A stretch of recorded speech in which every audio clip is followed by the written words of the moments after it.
종말이 다가올 때 나는 설을 맞아 집에 가려고 준비 중이었다. 내가 사는 도시에 갑자기 폭설이 내렸다. 기온이 한두 시간 만에 영하 50도까지 급락했다. 나는 애초에 집에 갈 기차표를 구한 걸 다행으로 여겼지만 음력 12월 29일이 인류를 종말로 이끄는 극한 기차라는 걸 몰랐다. 2026년 2월 8일 오후 집에 가는 그날 온 도시에 갑자기 폭설이 내렸다. 하늘이 어두컴컴했다. 나는 일찌감치 짐을 챙겨 기차역으로 갔다. 하지만 개찰도 하기 전에 입구에서 바로 막혀버렸다. 거의 1시간 동안 막혔고 폭설은 계속 내렸다. 점점 더 심해지는 추세였다. 춘절 귀성객이 너무 많아 어지러운 줄이 점점 혼잡해지기 시작했다. 날씨가 너무 추워 발가락까지 얼어서 감각이 없었다. 옆에서 사람들이 불평하는 소리가 들렸다. 오늘 역에 있는 기차가 모두 연착된다고 들었어요. 맞아요. 아내가 방금 보여줬는데 선양으로 가는 차가 모두 취소됐어요. 이 기차 하나만 남았어요. 그렇다고 우리를 밖에서 얼게 할 순 없잖아요. 이 추위가 선구 날씨에 버금가네요. 나는 듣고 주머니에서 핸드폰을 꺼내 표를 검색했다. 역시 내가 탈 기차도 모두 발매 중지였다. 배터리가 거의 없는 핸드폰을 주머니에 다시 넣고 집에 가는 마지막 기차를 놓치고 싶지 않아 계속 줄을 서기로 했다. 얼굴이 얼어서 감각이 없었다. 매서운 칼바람이 돌진하는 칼날 같았다. 내 얼굴을 베고 지나가려는 듯 손이 오리털 점퍼 소매 안에 있어도 한기는 여전히 가차없이 남은 온기를 앗아가려 했다. 나는 그냥 아랫얼굴을 목도리에 파묻고 고개를 숙이고 눈을 감고 기둥처럼 서 있었다. 얼마나 지났을까? 사람들에게 밀려 앞으로 두 걸음 나아갔다. 갑자기 주변이 점점 시끄러워지는 걸 느꼈다. 점점 소란스러운 지경에 이르렀다. 나는 발 뒤꿈치를 들어 주변을 한번 둘러보려 했다. 눈을 뜨자 갑자기 앞에 있던 여자가 밀려 넘어지는 게 보였다. 나는 사람 발표요라고 외쳤다. 몸을 옆으로 움직이며 누군가 환한 눈빛으로 앞으로 밀어붙인다. 누군가 줄 틈새로 비집고 들어간다. 인간의 부정적 감정이 순간적으로 폭발했다. 나는 정신을 차렸다. 갑자기 상자를 가슴에 안고 몸부림치며 빠져나왔다. 반응이 느린 사람들은 그렇게 운이 좋지 않았다. 서 있지 못하는 사람들은 넘어지고 쓰러지는 사람들은 쓰러졌다. 뒤에 인파가 산더미처럼 밀려왔다. 나는 돌아서서 역 밖에 육교로 달렸다. 방금 코로나에서 회복된 몸이 아직 완전히 회복되지 않아 출발도 못했는데 심장이 격렬하게 뛰는 것을 느꼈다. 위에서 울부짖는 소리와 기차 도착의 굉음이 무겁게 내 고막을 때렸다. 나는 가장 빠른 속도로 다리 위에 도착했다. 날씨가 정말 너무 추웠다. 찬 공기가 앞다투어 옷 속으로 파고들었다. 나는 온몸이 떨릴 정도로 얼었다. 택시 대기 줄이 200명 이상이었다. 휴대폰 배터리도 추워서 15%만 남았다. 나는 단숨에 모든 차종을 선택했다. 역에서 탈출하는 사람들이 점점 더 많아졌다. 나는 압사 사고가 다시 발생할까 두려웠다. 사람이 많은 곳에 가기가 두려웠다. 이때는 차라리 밖에서 추위를 견디는 게 나았다. 다른 사람들과 옆 가게에 함께 붐비고 싶지 않았다. 옆에는 아이를 데린 부모가 있었다. 은행 안에서 추위를 피하는 사람들과 소통하고 있었다. 우리 집 아이가 어리다. 몇백 원을 주고 싶다. 안에 있는 사람들이 자리를 양보해 주길 바란다. 아이는 상태가 괜찮아 보였다. 어른 뒤에서 눈바들 달리고 있었다. 내 손가락이 통제불능으로 휴대폰을 열었다. 배터리가 2%만 남았을 때 나는 6인승 비즈니스 차량을 잡았다. 기사가 빙빙 돌아서 5분 늦게 도착했다. 이때 날씨가 완전히 어두워졌다. 차에 탄 후 나는 휴대폰을 충전하면서 위챗을 열자마자 연속된 메시지가 떴다. 맨 위에 추가한 사람들로부터 30분 전에 온 메시지. 큰 눈 때문에 모든 항공편이 취소되었다. 우리 모두 이상함을 깨달았다. 전화를 걸었을 때 부모님은 집에서 가장 큰 쇼핑몰에 계셨다. 그쪽은 소리가 시끄러웠다. 나는 그들에게 부모님께 말씀드렸어요. 올해 설날에는 못 가게 됐어. 집에서 건강 조심하세요. 따뜻하게 하고 물자를 많이 비축해두세요. 그러고는 대충 전화를 끊었어요. 우리에게 남은 시간이 얼마 없다는 걸 알고 있었어요. 나는 휴대폰을 꽉 쥐었어요. 모든 정보를 연결하려고 노력했어요. 1시간도 안 돼서 기온이 50에서 60도나 급락했어요. 항공편이 취소됐어요. 한 번도 본 적 없는 한방눈이 내렸어요. 마지막으로 나는 침이 마른 목소리로 말을 꺼냈어요. 기사님, 요금을 2배로 드릴게요. 우리 먼저 근처에서 가장 큰 슈퍼마켓에 가요. 슈퍼마켓에는 사람이 많지 않았어요. 설날 연휴라서 가게를 보는 직원이 한 명뿐이었어요. 나는 눈보라를 뚫고 들어갔어요. 생리대와 생필품 등을 살 생각이었어요. 아가씨가 자기가 쓰고 있는 걸 열심히 소개해줬어요. 흡수력이 균형 잡혀 있어요. 흡수 속도가 빨라요. 끝까지 다 흡수해요. 건습 분리가 돼요. 매일 아이 이모처럼. 게다가 약산성 표면층이 건강한 생식기 환경과 같아요. 작은 정원에 보호막을 하나 더 해줘요. 생리 건강에 아주 좋아요. 그의 설명만 들어도 솔깃해서 바로 가게에서 200박스를 예약했어요. 그리고 슈퍼마켓에서 침낭 몇 개를 샀어요. 좋은 방한복도 샀어요. 또 야외 용품점에 가서 요리용 화로와 석탄을 샀어요. 호신용 도구 등도 샀어요. 영수증. 나는 대충 사진을 찍어 가족 단톡방에 보냈어요. 산 물건이 너무 많아서 아가씨가 별일 아니라며 손님이 나와 함께 들어서 차에 실어줬어요. 나는 완전히 어두워진 하늘을 바라보며 돌아서서 차에 탔어요. 차에 돌아와서 나는 얼어말을 켜서 먹을 것을 비축하려 했어요. 다른 대형 슈퍼마켓들은 배송 능력 부족이라고 떴어요. 다른 상점들은 주문 시에 이미 주문 마감이라고 알람이 왔어요. 상황이 이렇다 보니 나는 더 이상 음식에 에너지를 낭비하지 않기로 했어요. 이전에 코로나 때문에 내가 비축한 물품을 달아보니 너댓 개월은 먹을 수 있을 정도. 많지는 않지만 그래도 한동안 버틸 수 있어. 가족들에게 메시지를 남겼다. 기사 아저씨에게 근처 약국으로 가라고 지시했다. 해열제와 소염제, 감기약 등 조금씩 사려고 했다. 오늘은 설 전날인 29일이다. 모두 일찍 퇴근해서 내가 도착했을 때는 약국이 거의 문을 닫으려 했다. 급히 핫팩 10박스를 샀다. 구급약 세트와 기본약들. 이것들을 사고 나니 밖에는 눈이 바람에 휘날려 길이 보이지 않았다.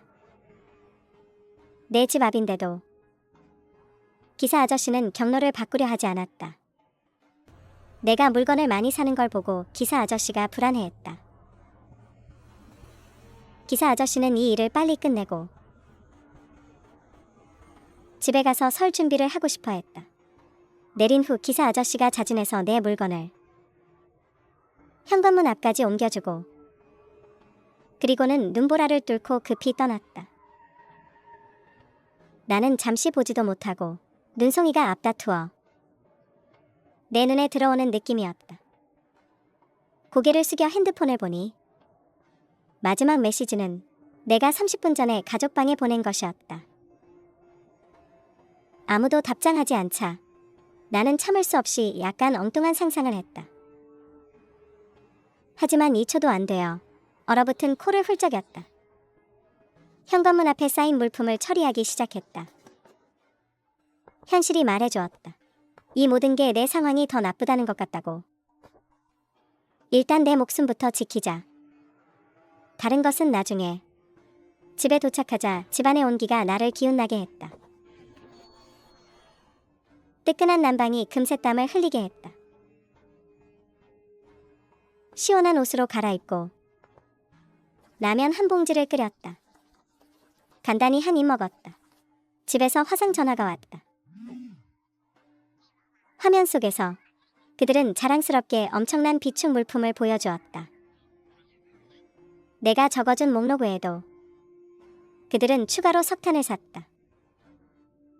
태양광 발전기 같은 것들. 어릿광대는 바로 나였다. 우리 가족 셋이 두 곳에 흩어져 있다. 이 물자들이 바로 우리 서로에게 힘이 되는 거야. 영상 통화를 끊기 전에 부모님이 내게 말씀하셨어. 즉 오늘 기온이 영하 43도까지 떨어졌다고.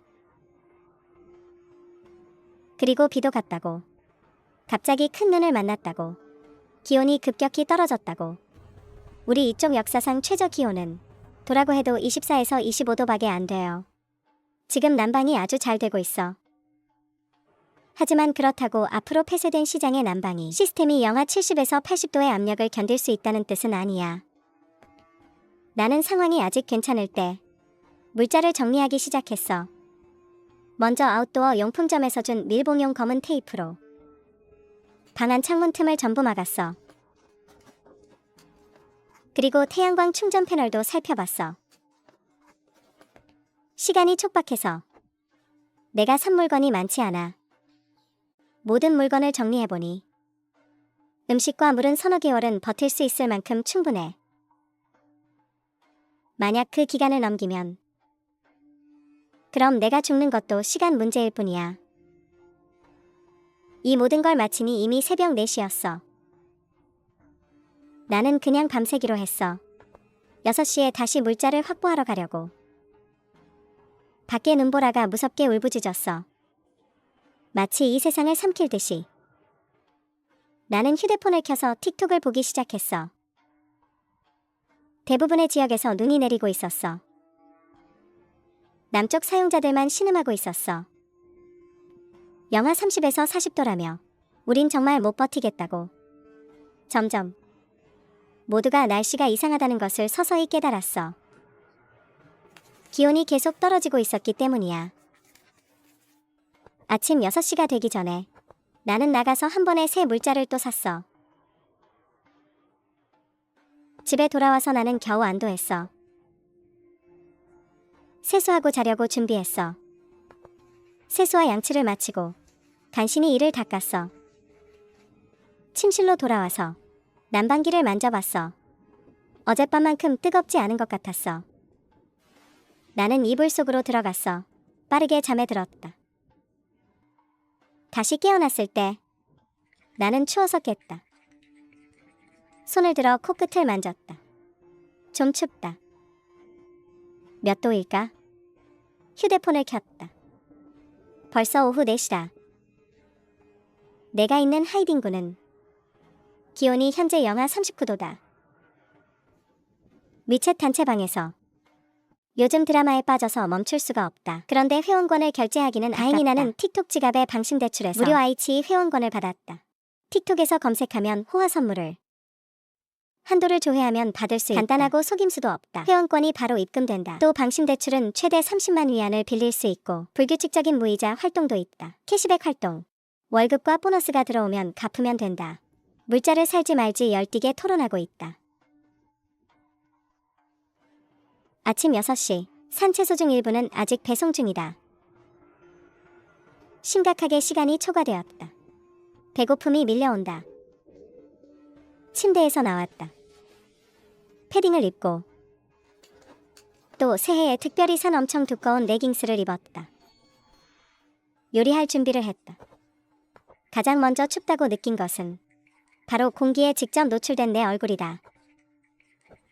나는 추워서 몸을 떨었다. 난방은 미지근하다. 하지만 어젯밤의 온기와 비교하면 확실히 많이 떨어졌다.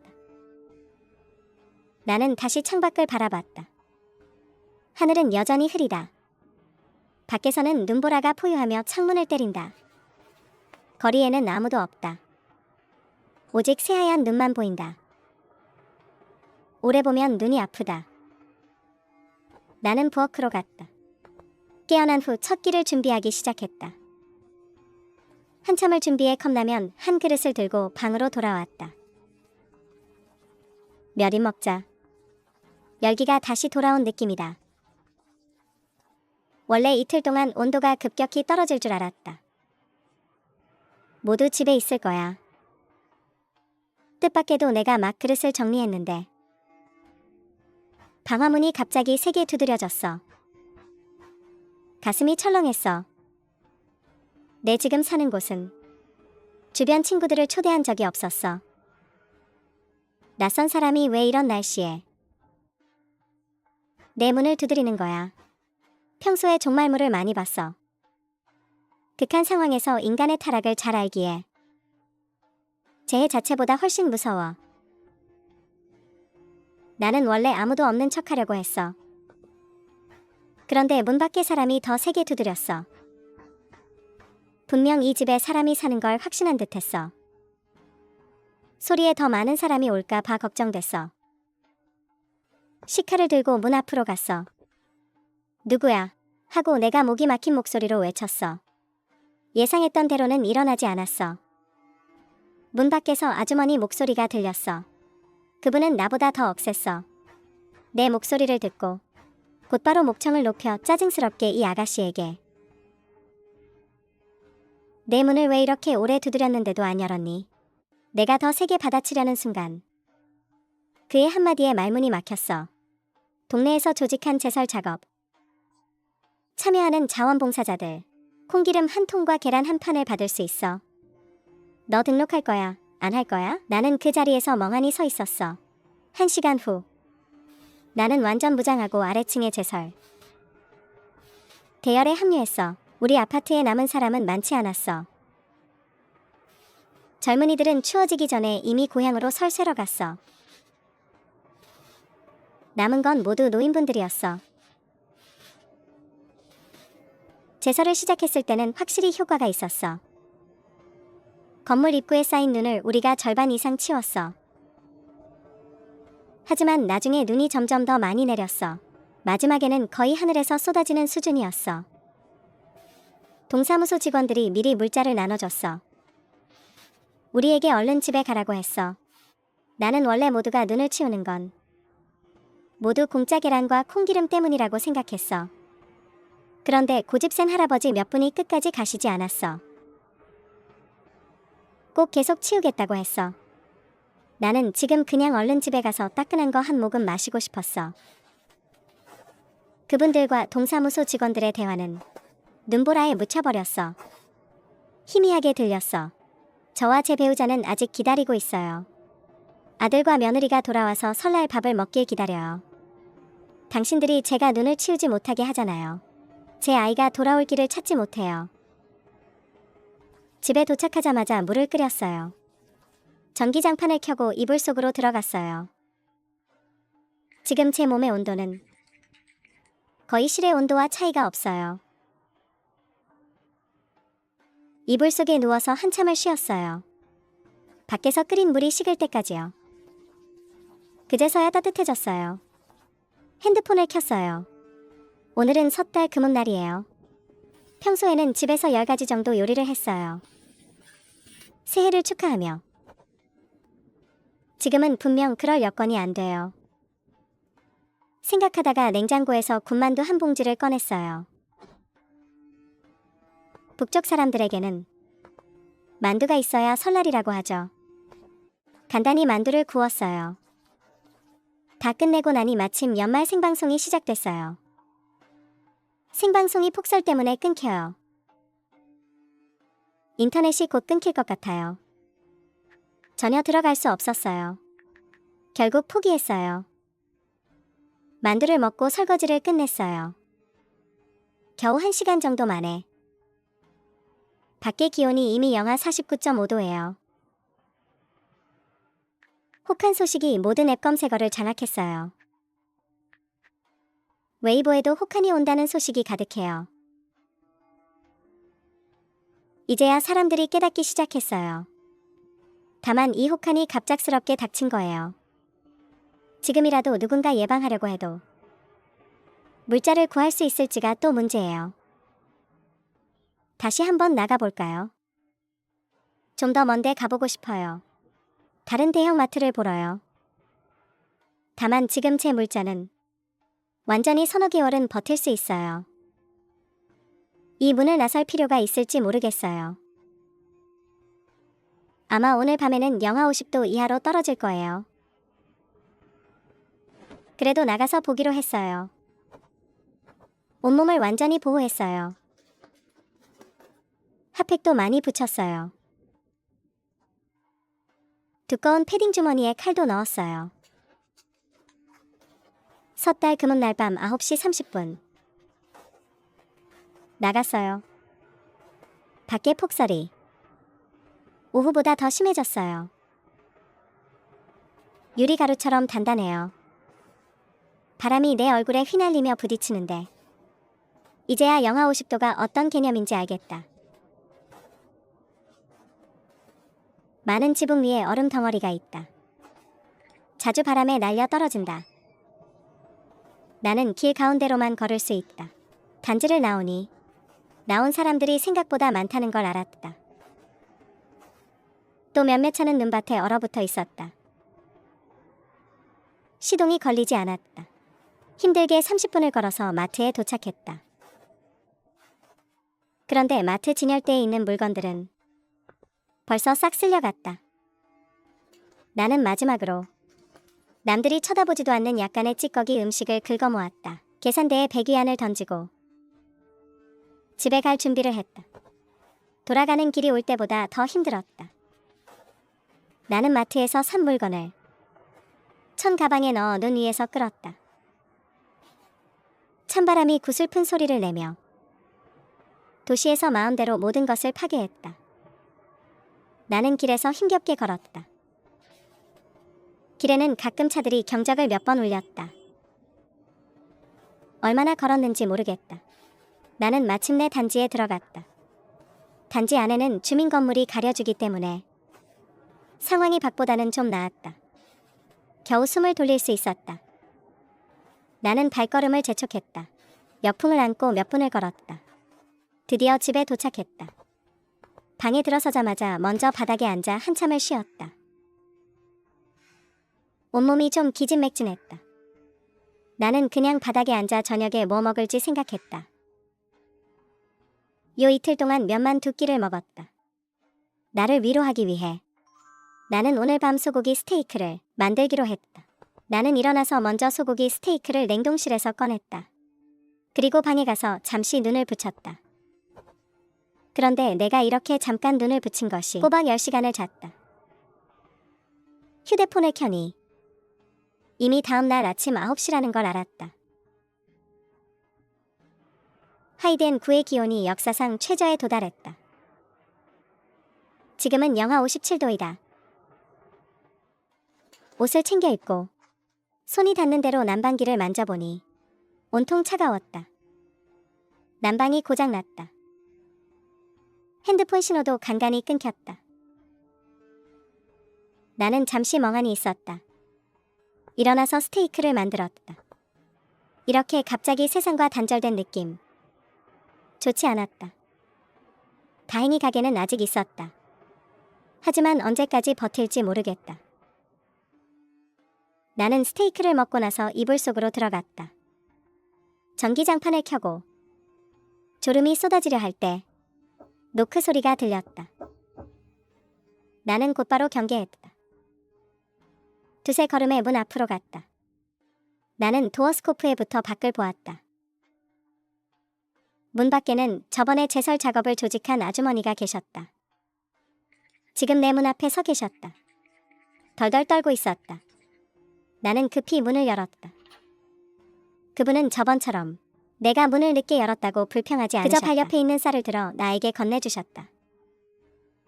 나는 그제야 알아차렸다. 그분 뒤에 많은 물자가 놓여 있었다.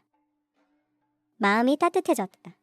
감사 인사도 하기 전에 그분이 입을 열어 이번 방문 목적을 말씀하셨다. 동네에서 각 동마다 동대표를 내라고 했다. 당원을 우선으로. 우리 동에는 당원이 없다.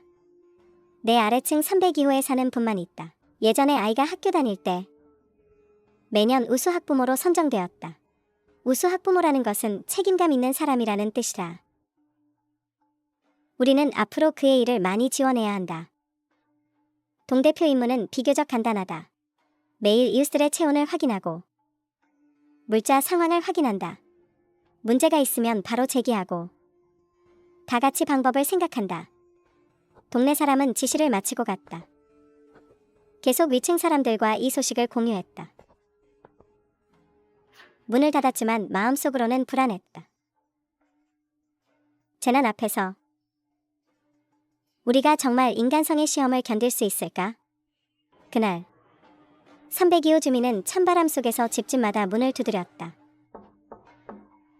체온을 물었다. 그가 8층에 도착했을 때 나는 귀를 기울여 문 밖의 소리를 들었다. 처음 문을 두드린 두 집은 아무도 문을 열지 않았다. 그가 세 번째 집 문을 두드릴 때까지 드디어 누군가 문을 열었다. 전에 눈을 치울 때를 기억해 보려고 했었다. 8층에서 몇 명이 나왔는지. 그때 너무 추워서 그냥 빨리 집에 가고 싶었다. 어렴풋이 젊은 커플 한 쌍이 기억난다. 하지만 정확히 몇 층에 멈췄는지는 기억이 안 난다. 정신을 차렸을 때 귀에 똑똑 노크 소리가 들렸다. 나는 깜짝 놀라 떨었다. 급히 살금살금 침실로 돌아갔다. 방금 들은 척 크게 네 하고 외쳤다. 문을 열자 눈에 들어온 것은 내가 상상했던 것보다 젊은 여자였다. 그의 얼굴은 새파랗게 얼어 있었다. 내가 문을 열자 그는 가지고 다니는 노트를 열었다. 아버지. 이름은 아무렇게나 지어서 선물하고 말했다. 그는 진지하게 적었다. 내 이름을 등록한 후 그는 다른 질문을 한 번 더 했다. 그리고 노트를 접었다. 다시 입을 열며 날씨가 춥다고 했다. 밖은 영하 60도는 될 거라고. 일이 없으면 처녀는 외출을 자제하라고.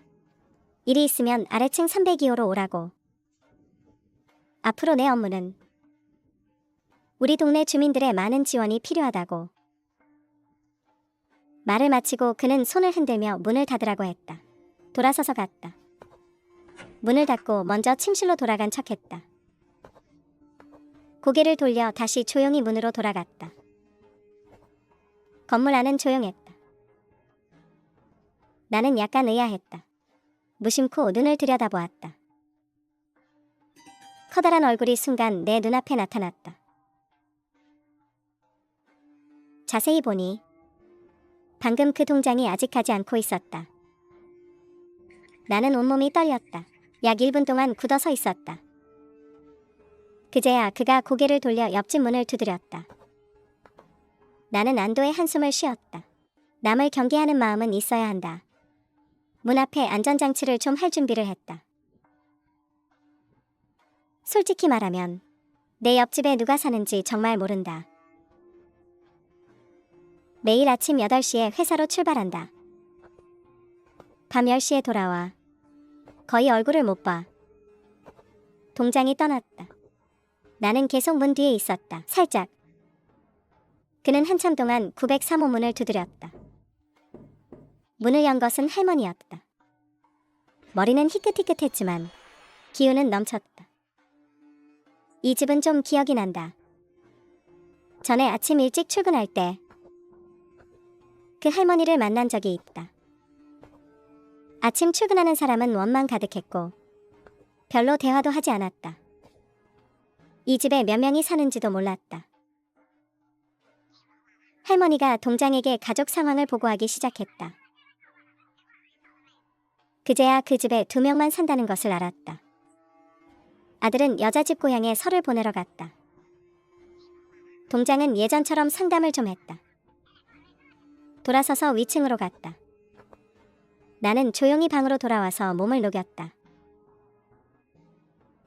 내려오는 소리가 들릴 때까지 기다렸다. 나는 장갑을 꼈다. 사놓았던 칼과 망치들을 꺼내기 시작했다. 그리고 삽 같은 도구들도 모두 꺼냈다. 만약의 상황에 대비하기 위해 한참 생각하다가 다시 침실 옷장을 꺼실 문 뒤로 밀어놓았다. 다음 며칠 동안 302호가 정시에 우리 집 문을 두드렸다. 아마 내가 너무 티를 냈는지도 모른다. 왜냐하면 나는 한 번도 문을 완전히 연 적이 없었기 때문이다. 그래서 그가 나를 보는 시선이 좀 이상하다고 느꼈다. 그의 입에서 알게 되었다. 건물 안의 입주자는 사실 많지 않다. 다 합쳐도 10명을 넘지 않는다. 그조차도 혼자 살고 있다.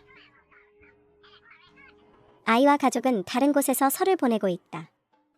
나는 그가 간 후에 잠시 생각해 보았다. 302에 사는 동장 외에 8층의 한 가구, 903호의 노부부와 902호의 나. 건물 안에 최대 4명이 더 있다. 302호는 매번 내 집에 오면 바로 내려간다. 위에는 분명히 아무도 없다. 1층과 2층은 큰 눈에 묻혔다. 분명히 아무도 없다. 커플 한 쌍이 어디 있는지 모른다. 모든 것을 계산했다. 내 마음에도 대략 짐작이 갔다. 내가 조금이라도 긴장을 풀기도 전에 올 것은 왔다. 설날 6일 저녁. 이 가족이 모두 모여야 할 날. 우리 아파트 단지가 정전됐다. 정전된 순간 주변 온도가 급격히 떨어지는 게 확 느껴졌다. 내가 전에 비축해둔 모든 물자를 모두 침실로 옮겼다. 핫팩을 붙이고 모두 침대에 앉아 위에 영하 60에서 70도의 극한 앞에서 핫팩의 효과는 이미 별로 없었다. 밤에 이불 속에서 덜덜 떨었다. 얼어서 하늘이 밝아질 때까지 겨우 남은 장작과 가스통으로 불을 피워 몸을 녹이고 겸사겸사 뜨거운 물도 끓였다. 옆집 903호 할머니가 주신 좁쌀도 냄비에 넣어 조금 끓였다. 남은 장작과 가스통을 확인하고 마음이 싸해졌다. 가스통은 20여 개밖에 안 남았고 장작도 얼마 없었다. 낮에 극한으로 조금만 써도 밤에는 안 쓰면 나도 일주일밖에 버틸 수 없었다. 좀 따뜻해지자 눈꺼풀이 싸우기 시작했다. 정말 졸렸다. 충분히 자고 나면 물자 걱정을 하자. 얼마 자지 못했다. 문이 쿵쿵 두드렸다.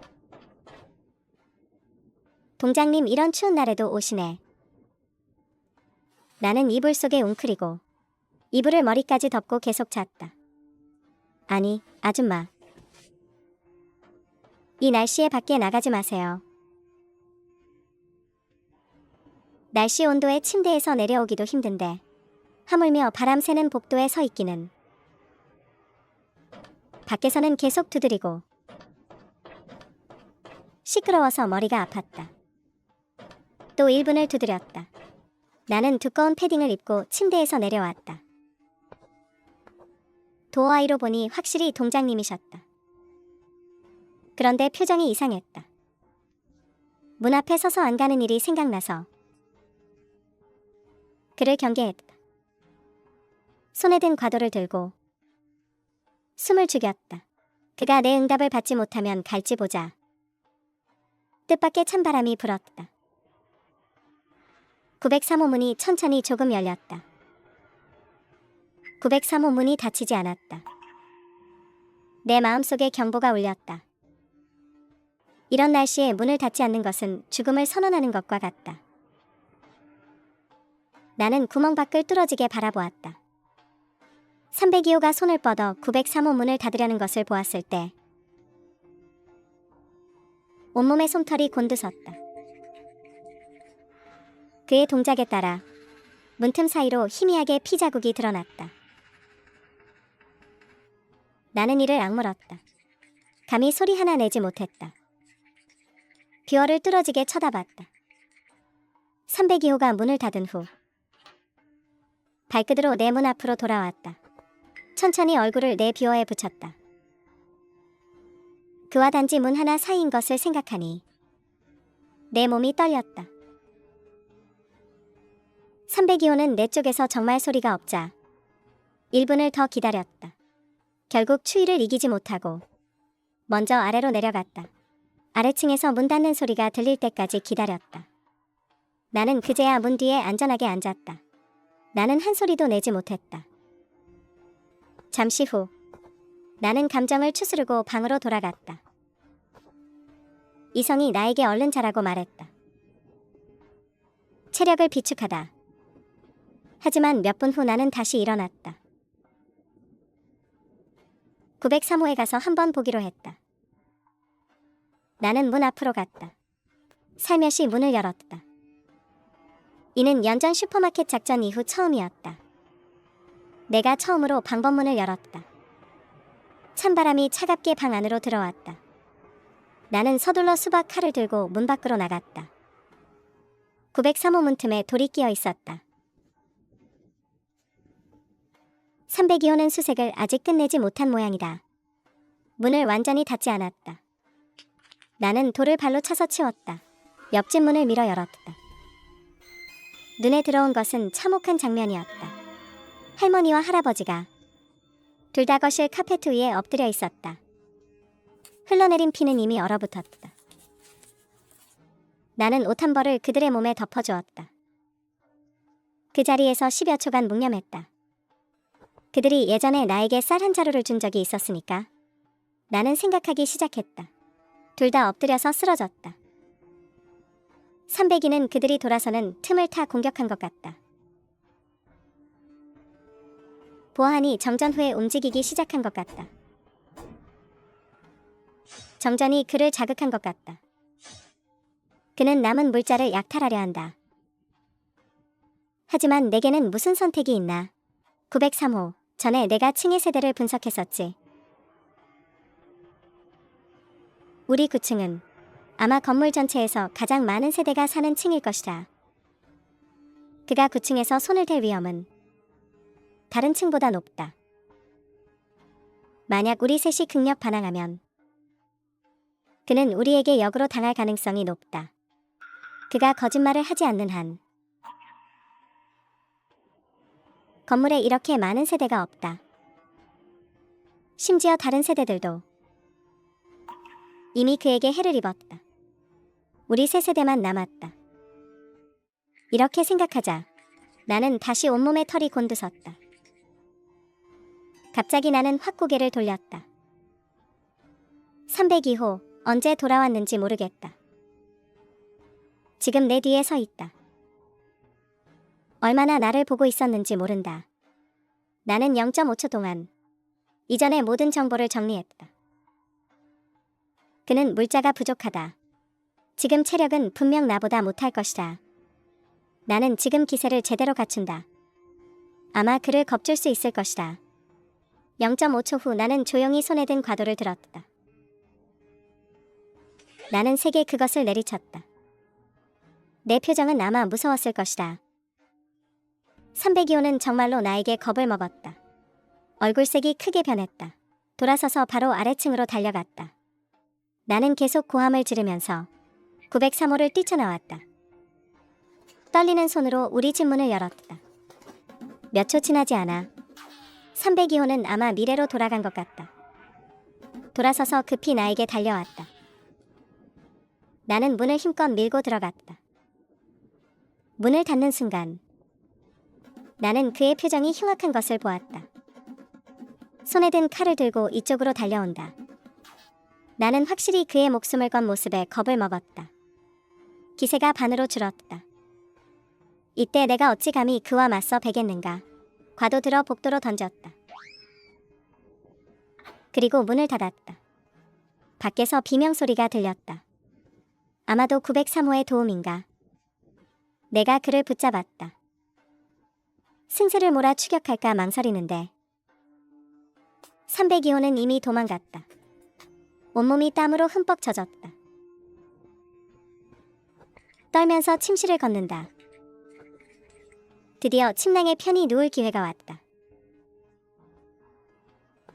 302호는 분명 상처를 입었다. 이 날씨에 다쳐서 살아남는 것만으로도 다행이다. 하지만 날씨가 정말 춥다. 며칠 더 버틸 수 있을지 모르겠다. 밖에는 눈이 계속 내린다. 나는 깊이 잠들었다.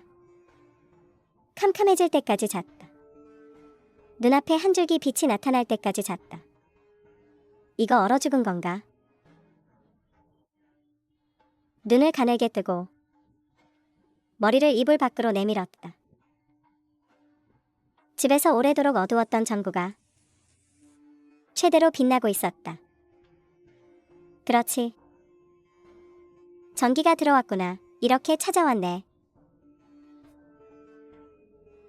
2시간 후 주민센터 직원과 경찰이 우리 집에 왔을 때 나는 그제야 알았다. 이 여자가 다른 동에서 섞여 들어와서 먼저 302호 원래 주인을 죽이고 나중에 302호 신분을 사칭한 다음 계획적인 범행을 저질렀다는 것을. 그리고 나는 이 건물 전체에서 그의 칼 아래 유일한 생존자였다.